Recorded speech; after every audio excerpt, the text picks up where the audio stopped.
Kung gusto mo magkatotoo ang pangarap mo, kahit na mahirap, dapat ingatan mo lagi ang sarili mo. Ang mga araw ni Noah ay dumating na.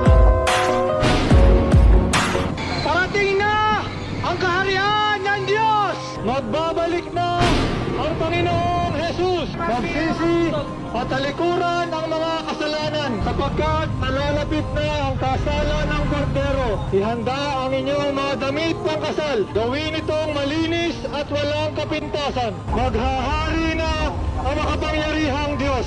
Ang Diyos ni Abraham, ang Diyos ni Isaac, ang Diyos ni Jacob, ang banal na Diyos ng Israel.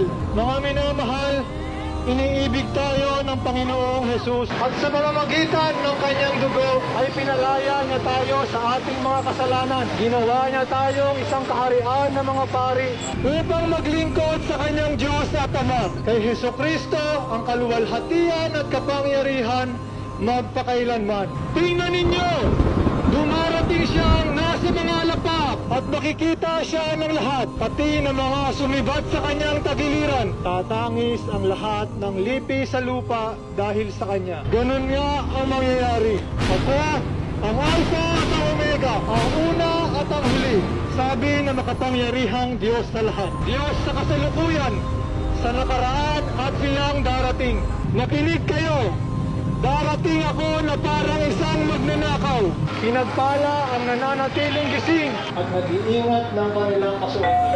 Hindi siya lalakad na hubad at hindi mapapahiya sa harap ng mga tao. Ang liko ay magpakaliko pa. Ang marumi ay magpakarumi pa. Ang tuwid ay magpakatuwid pa. Ang banal ay magpakabanal pa. At sinabi ng Panginoong Jesus, makinig kayo, darating na ako.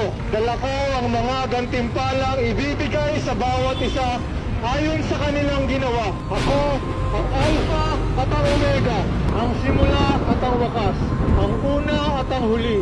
Pinagpala ang naglilinis ng kanilang kasuotan sapagkat bibigyan sila ng karapatang pumasok sa lungsod at kumain ng bunga ng punong kahoy na nagbibigay buhay. Subalit may iwan sa labas ng lungsod ang mga asal-aso, ang mga mangkukulam, ang mga nakikiapid, ang mga mamamatay tao, ang mga sumasamba sa Diyos-Diyosan, at ang mga mahilig magsinungaling at mandaya.